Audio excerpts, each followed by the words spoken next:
خطبہ مسنونہ کے بعد میں نے سورۃ الحدید سورہ نمبر 57 کی 2 آیات 22 اور 23 تلاوت کی ہے۔ اس مناسبت سے آج کے خطبہ جمعہ میں میرا عنوان ہے اسلام اور بدشگونی۔ اللہ سے دعا ہے وہ ہم سب کو حق بولنے، خود اس پر عمل کرنے اور حق کا پیغام دوسروں تک پہنچانے کی توفیق دے، آمین۔ برادران اسلام، آج مسلمانوں میں چھوٹ چھات بہت زیادہ پایا جاتا ہے۔ بہت ساری چیزوں کو منحوس سمجھا جاتا ہے۔ عورت کو منحوس سمجھا جاتا ہے، بیٹی کو منحوس سمجھا جاتا ہے، وقت، مہینہ، دن، دکان، مکان اور گاڑی کو منحوس سمجھا جاتا ہے۔ کیسے منحوس سمجھا جاتا ہے آگے چل کر بتاؤں گا۔ یہ جو منحوس سمجھا جاتا ہے، اسلامی شریعت اس کے بارے میں کیا کہتی ہے، آئیے سے قرآنی آیات اور صحیح احادیث کے حوالے سے جاننے کی اور سمجھنے کی کوشش کرتے ہیں۔ یاد رکھیے، اللہ اپنے بندوں کو جس طریقے سے چاہتا ہے آزماتا ہے، جس کو چاہتا ہے عطا کرتا ہے، جس سے چاہتا ہے چھین لیتا ہے۔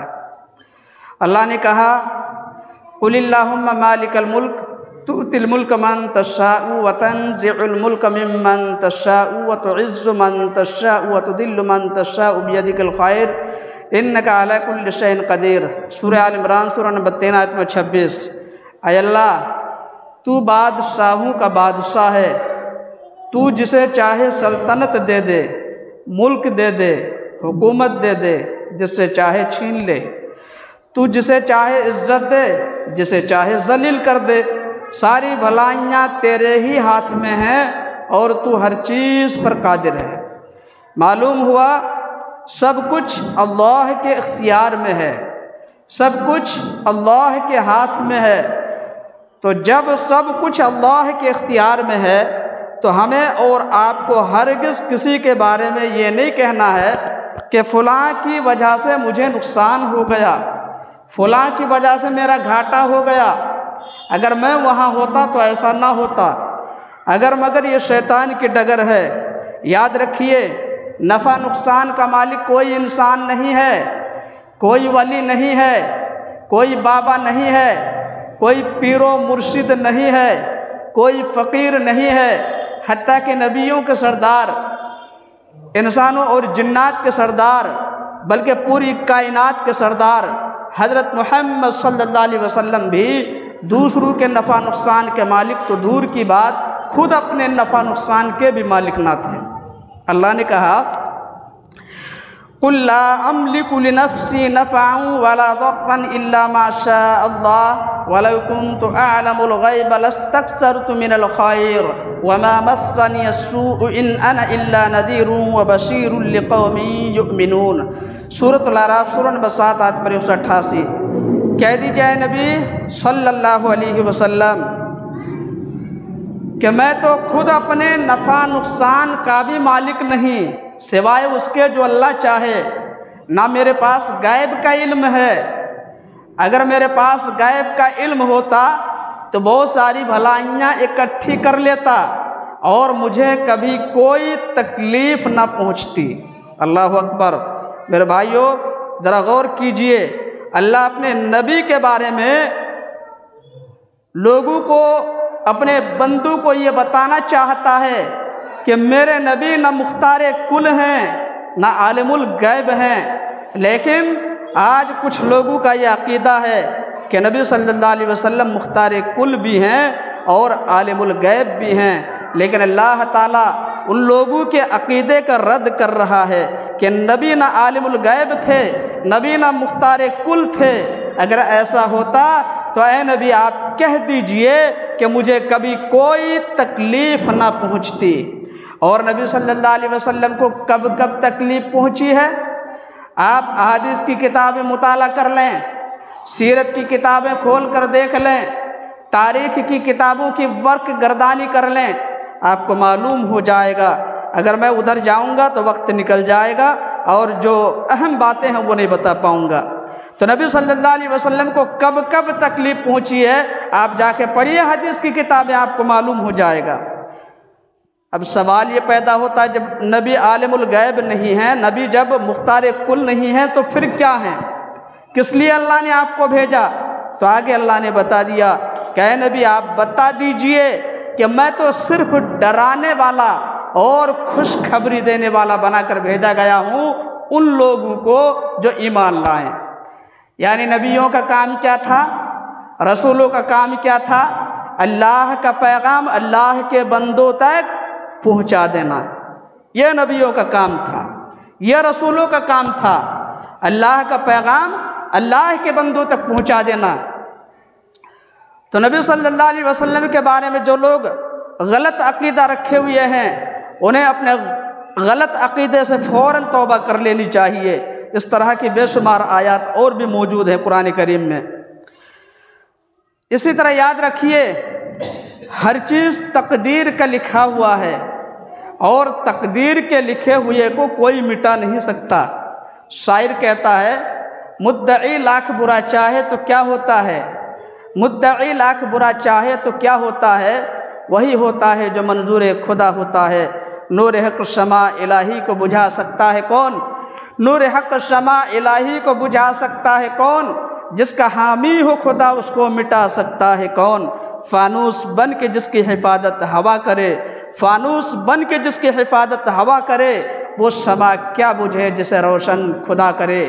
تو اگر ہمارا ایسا عقیدہ ہو گیا کہ سب کچھ اللہ کے اختیار میں ہے، سب کچھ اللہ کے ہاتھ میں ہے، تو پھر ہمارا عقیدہ کبھی بھی خراب نہیں ہوگا، اور نہ ہم ایسا کبھی سوچتے، کسی کو ہم بلیم نہ کر رہے ہوتے، کسی کو اوپر الزام نہ لگاتے، کسی کو لان تان نہ کرتے کہ تمہاری وجہ سے مجھے نقصان ہوا ہے، تمہاری وجہ سے میرا کاروبار کمزور ہوتا جا رہا ہے، تمہاری وجہ سے میری دکان بیٹھ گئی، تمہاری وجہ سے میری زمین میرے ہاتھ سے نکل گئی، تمہاری وجہ سے میرے پیسے خراب ہو گئے، تمہاری وجہ سے ایسا ہو گیا ویسا ہو گیا۔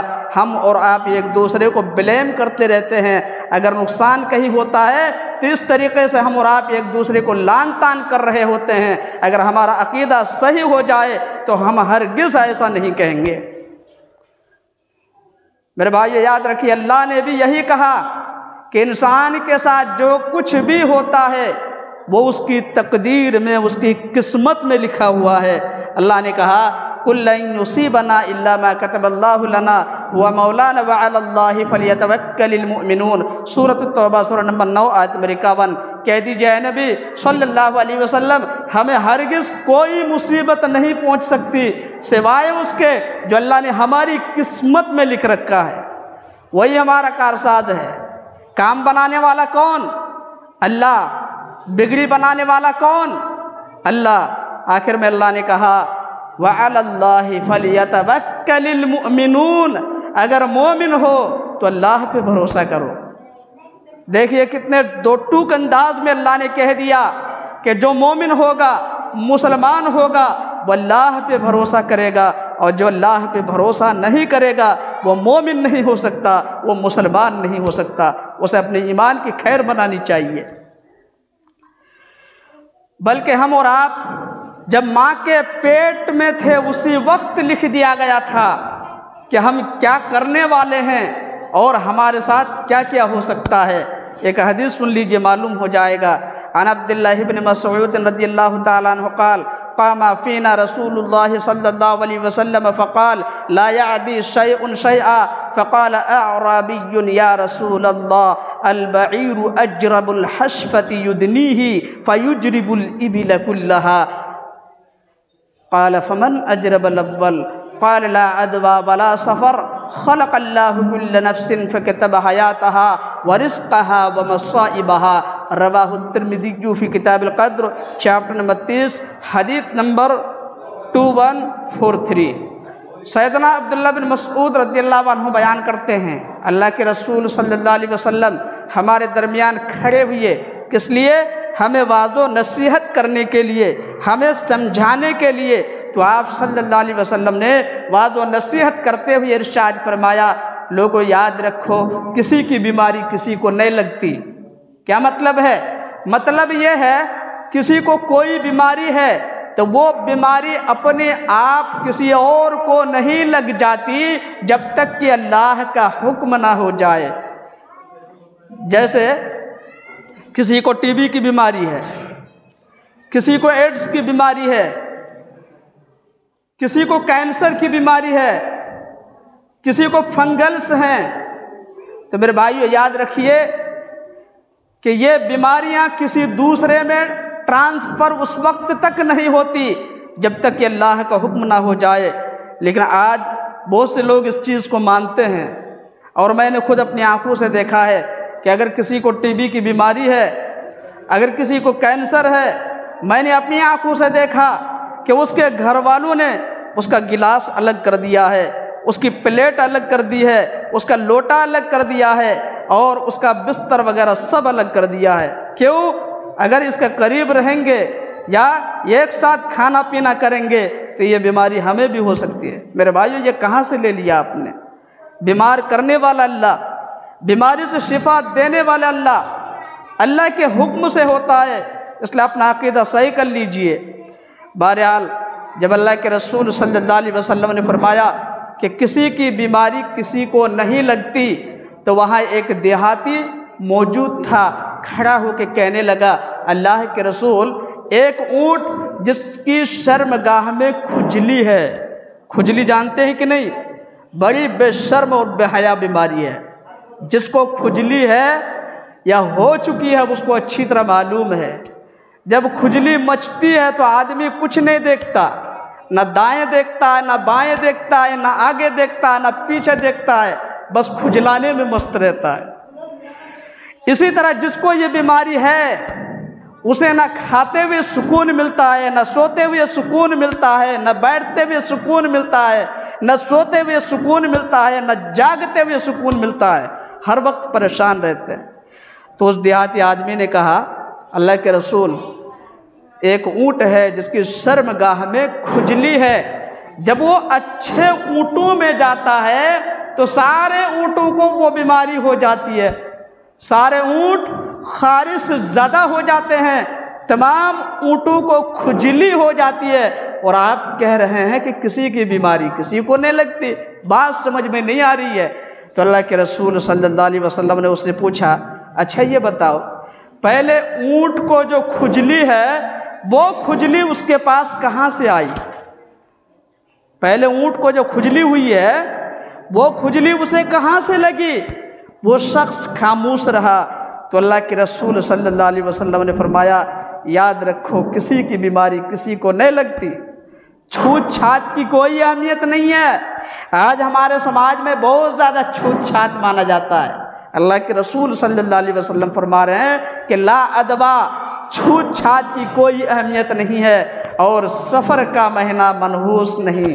میرے بھائیو، یہ جو مہینہ چل رہا ہے یہ اسلامی سال کا دوسرا مہینہ ہے جس کا نام ہے سفر المظفر۔ زمانے جاہلیت میں بھی لوگ اس کو منحوس کہتے تھے، اور آج کے زمانے کے نئے جاہل اور نئے مشرکین بھی اس کو منحوس کہتے ہیں۔ یقین نہیں آتا ہے تو آپ دیکھ لیجئے، جو لوگ اس کو منحوس کہتے ہیں اس مہینہ کو، آپ نے دیکھا ہوگا کہ اس مہینے میں ان کے یہاں شادی بیاہ نہیں ہوتی، وہ کوئی کاروبار شروع نہیں کرتے، کوئی کام شروع نہیں کرتے، مکان وغیرہ تعمیر نہیں کرتے ہیں، دکان نہیں کھولتے ہیں۔ کیوں؟ ان کا یہ عقیدہ ہے کہ اس مہینے میں جو بھی کام کیا جائے گا اس میں صرف اور صرف نقصان ہی ہوگا، فائدہ کچھ نہیں ہوگا۔ میرے بھائیو، یہ عقیدہ آپ نے کہاں سے لے لیا؟ کہ اللہ نے ایسا کہا؟ کہ اللہ کے رسول نے ایسا کہا؟ کیا صحابہ کرام ایسا سوچا کرتے تھے؟ کیا تابعین، تابعین، محدثین کرام، ائمہ اعظام ایسا سوچا کرتے تھے؟ جی نہیں، ہرگز نہیں۔ میرے بھائیو، مہینے سارے کے سارے اللہ کے ہیں۔ یہ جو مہینہ چل رہا ہے سفر المظفر، سفر کا مہینہ، یہ بھی اللہ کا مہینہ ہے۔ پیچھے جو مہینہ گزرا ہے محرم کا مہینہ، وہ بھی اللہ ہی کا مہینہ تھا، اور آگے جو مہینہ آنے والا ہے ربیع الاول کا مہینہ، وہ بھی اللہ ہی کا مہینہ ہے۔ مہینہ سارے کے سارے اللہ کے ہیں، اور سارے مہینے میں نفع اللہ کے حکم سے ہوتا ہے، نقصان اللہ کے حکم سے ہوتا ہے۔ اس لیے اپنا عقیدہ صحیح کر لیجئے۔ آگے نبی صلی اللہ علیہ وسلم نے فرمایا کہ اللہ نے ہر جان کو پیدا کیا، پھر اس کی زندگی لکھ دی، کب تک وہ دنیا میں زندہ رہے گا، اس کی عمر کیا ہوگی، پیدا ہوتی ہی وہ دنیا سے چلا جائے گا، یا 20 سال کی زندگی گزارے گا، یا 30 سال کی، یا 50 سال کی، یا 70 سال کی، یا 90 سال کی، یا 100 سال کی زندگی گزارے گا، اس کی عمر لکھ دی گئی ہے، یہ اللہ نے پہلے ہی لکھ دیا ہے۔ آگے نبی صلی اللہ علیہ وسلم نے فرمایا اس کی روزی روٹی بھی لکھ دی، ورزقھا، اس کی روزی روٹی بھی لکھ دی، یعنی کہاں سے وہ کمائے گا، کیسے کمائے گا، حلال طریقے سے کمائے گا یا حرام طریقے سے کمائے گا، کیا کھائے گا، کیا پیے گا، یہ سب کچھ پہلے ہی سے لکھا جا چکا ہے۔ آگے فرمایا وَمَصَائِبَهَا، اس کی مصیبتیں بھی لکھ دی، یعنی اس کے ساتھ کیا کیا ہوگا، اس کی پیدائش سے لے کر کے اس کی موت تک اس کے ساتھ کیا کیا ہوگا، اس پہ کون کون سی مصیبت اترے گی، یہ سب کچھ پہلے ہی سے لکھا جا چکا ہے۔ اس لیے میرے بھائیوں اپنا عقیدہ صحیح کر لیجئے۔ اسی طرح یاد رکھیے اللہ اپنے بندوں کو مختلف طریقے سے آزماتا ہے۔ کیسے آزماتا ہے؟ اللہ نے کہا وَلَنَبْلُوَنَّكُمْ بِشَيْءٍ مِّنَ الْخَوْفِ وَالْجُوعِ وَنَقْصٍ مِّنَ الْأَمْوَالِ وَالْأَنفُسِ وَالثَّمَرَاتِ وَبَشِّرِ الصَّابِرِينَ، سورۃ البقرہ سورہ نمبر 2 آیت نمبر 155۔ اے میرے بندو، ہم تمہیں ضرور آزمائیں گے۔ کیسے؟ خوف میں مبتلا کر کے۔ آج خوف ہے یا نہیں؟ آج مسلمان خوف کے سائے میں زندگی گزار رہے ہیں یا نہیں؟ آج ہر مسلمان اکیلے سفر کرنے سے ڈرتا ہے، رات میں سفر کرنے سے ڈرتا ہے، اکیلے کہیں جانے سے ڈرتا ہے کہ پتہ نہیں اگر اکیلے جائیں گے ہمارے ساتھ کیا کیا ہو جائے گا، پتہ نہیں شاید ہم کو مار دیا جائے۔ تو یہ ڈر، یہ خوف ہر وقت ستا رہا ہے۔ میرے بھائیوں، اللہ کے رسول کے زمانے میں جو مسلمان تھے اللہ نے ان کو بھی خوف کے ذریعے سے آزمایا، لیکن وہ اللہ کو چھوڑ کر کسی اور سے نہیں ڈرا کرتے تھے۔ لیکن آج ہمارا معاملہ یہ ہے، آج ہم ہر چیز سے ڈرتے ہیں، صرف اللہ سے نہیں ڈرتے۔ اگر اللہ کا ڈر اور خوف ہمارے اندر پیدا ہو جائے تو باقی کسی بھی چیز سے ڈرنے کی ضرورت نہیں ہے۔ آج جو ڈر اور خوف کا ماحول بنا ہوا ہے، اسی لیے بنا ہوا ہے کہ ہم اللہ سے نہیں ڈرتے۔ اور جب اللہ سے نہیں ڈریں گے تو ظاہر سی بات ہے ہر چیز سے آپ کو ڈرنا پڑے گا۔ بہرحال یہ ایک آزمائش ہے، اللہ تعالیٰ آزما رہا ہے۔ آگے کہا ہم تمہیں بھوک میں مبتلا کر کے آزمائیں گے۔ اب دیکھیے یہ آزمائش بھی شروع ہو چکی ہے۔ اللہ کے رسول کے زمانے میں بھی اللہ نے مسلمانوں کو آزمایا، خاص طور پر غزوہ تبوک کا واقعہ آپ نے سنا ہوگا کہ تنگ دستی کے موقع پہ وہ غزوہ کا واقعہ پیش آیا، اسی لیے اس کو جیش الاسرا بھی کہا جاتا ہے، یعنی تنگی کا لشکر۔ تو تنگ دستی کے وقت یہ جنگ کا واقعہ پیش آیا، لیکن وہی بات ہے مسلمانوں کا، اس وقت کے مسلمانوں کا ایمان اعلیٰ درجے کا ہوا کرتا تھا، انہیں کوئی فرق نہیں پڑتا تھا اللہ کس طریقے سے ان کو آزما رہا ہے۔ لیکن آج کے مسلمانوں کو فرق پڑتا ہے، ذرا سی مصیبت آتی ہے گھبرا جاتے ہیں، پریشان ہو جاتے ہیں، ہائے وابیلا شروع کر دیتے ہیں۔ تو یہ اللہ کی آزمائش ہے میرے بھائیوں۔ اسی طرح اللہ نے کہا ہم تمہاری جان لے کر کے تمہیں آزمائیں گے۔ یہ آزمائش بھی چل رہی ہے، اللہ کے رسول کے زمانے میں بھی یہ آزمائش تھی، اللہ نے ان لوگوں کو بھی آزمایا اور آج بھی یہ آزمائش ہو رہی ہے۔ آپ دیکھیے موب لنچنگ کا ایک سلسلہ چل پڑا ہے جو تبریز انصاری سے شروع ہو کر کے حافظ سعد تک پہنچ چکا ہے، بلکہ حافظ سعد کے بعد کئی اور لوگوں کو مار دیا گیا ہے موب لنچنگ کے نام پہ۔ تو یہ اللہ کی آزمائش ہے میرے بھائی۔ اس کے بعد اللہ نے کہا تمہارے مالوں میں، تمہارے پھلوں میں، تمہارے روزی میں، تمہارے پیداوار میں، تمہارے گلوں میں، تمہارے اناج میں تمہیں آزمائیں گے، کمی کر کے تمہیں آزمائیں گے۔ اور آخر میں کہا وَبَشِّرِ الصَّابِرِينَ، اے نبی آپ ان لوگوں کو خوشخبری سنا دیں جو برے حالات پہ صبر کریں۔ صبر کس بات کا کہ اگر یہاں کی تکلیفوں پہ، یہاں کی مصیبتوں پہ، یہاں کی پریشانیوں پہ صبر کرو گے تو اللہ کے پاس اس سے کہیں زیادہ بہتر اور عمدہ چیزیں تمہیں ملیں گی۔ لیکن صبر کریں گے تب، ایمان صحیح ہوگا تب ملیں گی، عقیدہ صحیح ہوگا تب ملیں گی، اخلاق صحیح ہوگا تب ملیں گی، معاملات صحیح ہوں گے تب ملیں گی۔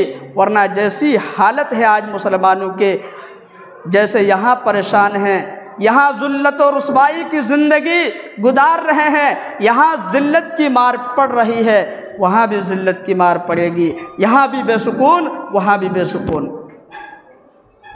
لیکن اس چیز کو صحابہ کرام نے اچھی طرح سمجھا تھا۔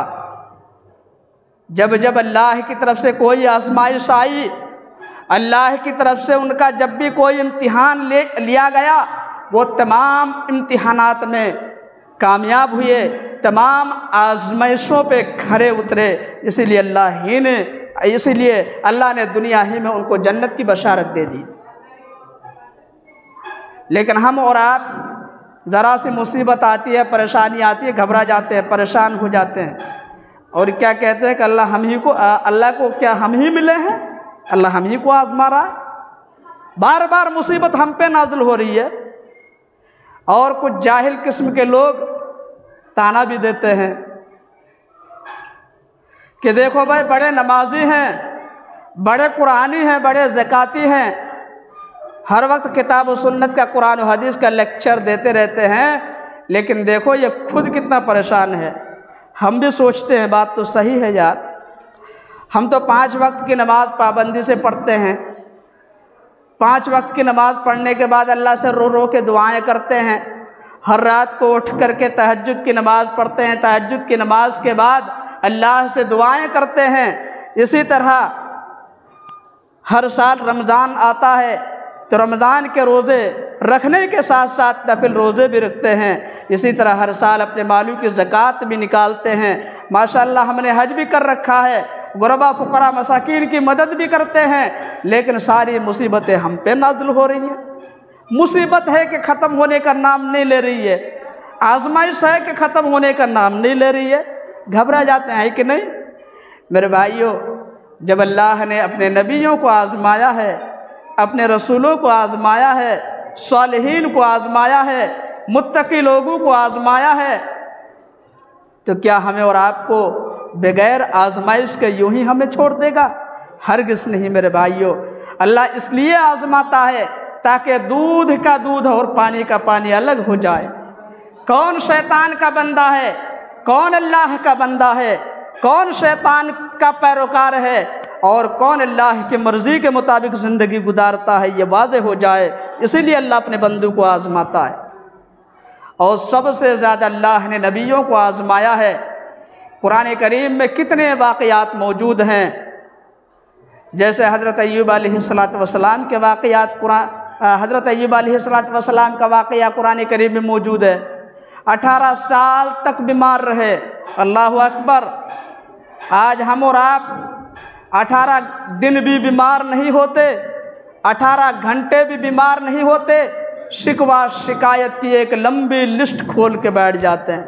دیکھو بھائی، ہمیں اللہ نے کتنی بڑی بیماری دے دی ہے، کتنی بڑی مصیبت ہم پہ آئی ہوئی ہے۔ ہمارا کاروبار ڈوب گیا، ہمارے پیسے ڈوب گئے، ہماری دکان بیٹھ گئی، ہمارا ایسا ہو گیا ویسا ہو گیا، دنیا بھر کی شکوہ شکایت کرتے رہتے ہیں۔ لیکن یہاں دیکھیے، حضرت ایوب علیہ السلام 18 سال تک بیمار رہے، لیکن کسی سے شکوہ شکایت نہیں۔ دعا بھی کر رہے ہیں تو اللہ سے دعا کر رہے ہیں۔ اللہ نے ان کا واقعہ اپنے مقدس کلام کے اندر بیان کیا۔ اللہ نے کہا وَأَيُّوبَ إِذْ نَادَى رَبَّهُ أَنِّي مَسَّنِيَ الضُّرُّ وَأَنْتَ أَرْحَمُ الرَّاحِمِينَ فَاسْتَجَبْنَا لَهُ فَكَشَفْنَا مَا بِهِ مِنْ ضُرٍّ وَآتَيْنَاهُ أَهْلَهُ وَمِثْلَهُمْ مَعَهُمْ رَحْمَةً مِّنْ عِنْدِنَا وَذِكْرَىٰ لِلْعَابِدِينَ۔ سورۃ الانبیاء سورہ نمبر 21 آیت میں 83-84 یاد کرو اس وقت کو جب ایوب علیہ السلام نے اپنے رب کو پکارا۔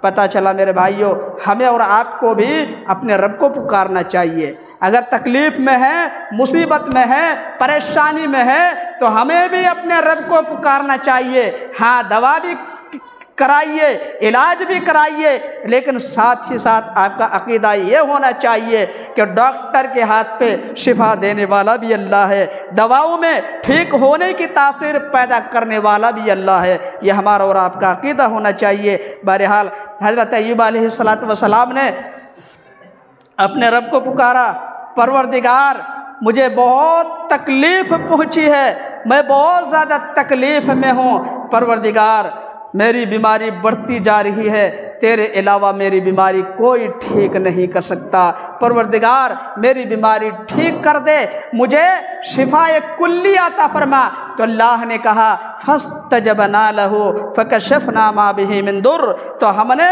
ان کی دعا سن لی، ان کی تکلیف دور کر دی، ان کی بیماری ٹھیک کر دی، اور جو کچھ لیا تھا وہ بھی لوٹا دیا۔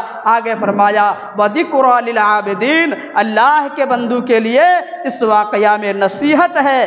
کیا نصیحت ہے؟ مطلب یہ ہے اگر میرے دوسرے بندے بھی بیمار پڑیں گے، مصیبت میں مبتلا ہو جائیں گے، تکلیف میں، پریشانی میں مبتلا ہو جائیں گے اور مجھے وہ سچے دل سے پکاریں گے تو میں ان کی بھی تکلیف دور کر دوں گا، ان کی بھی مصیبت دور کر دوں گا، ان کی بھی پریشانی دور کر دوں گا، لیکن شرط یہ ہے کہ ہم سچے دل سے اللہ کو پکاریں گے، تب اللہ ہماری پکار سنے گا۔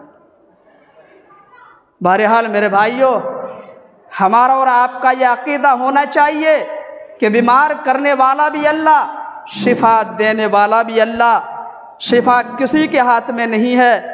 لیکن ہم اور آپ کیا کہتے ہیں کہ فلاں ڈاکٹر نے ہم کو ٹھیک کر دیا۔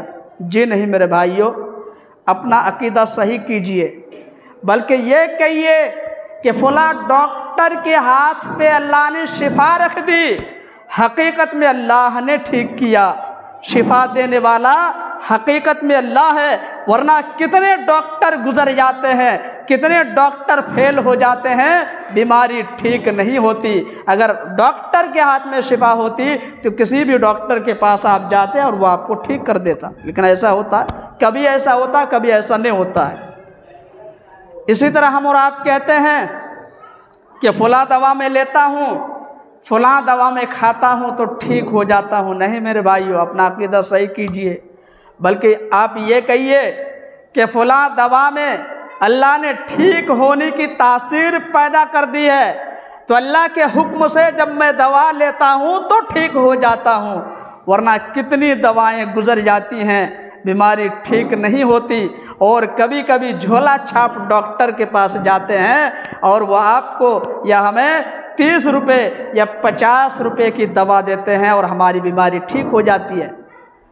تو شفا اللہ کے ہاتھ میں ہے، بیمار کرنے والا بھی اللہ، شفا دینے والا بھی اللہ۔ تو اللہ اپنے بندوں کو آزماتا ہے، خاص طور پر اپنے نیک بندوں کو زیادہ آزماتا ہے۔ حضرت ایوب علیہ السلام کا واقعہ میں نے سنایا آپ کو، انشاءاللہ 2-3 نبیوں کے واقعات اور بھی سناؤں گا، باقی باتیں اگلے خطبہ میں۔ اللہ سے دعا ہے کہ اللہ تعالی ہمیں اپنا عقیدہ درست کرنے کی توفیق دے۔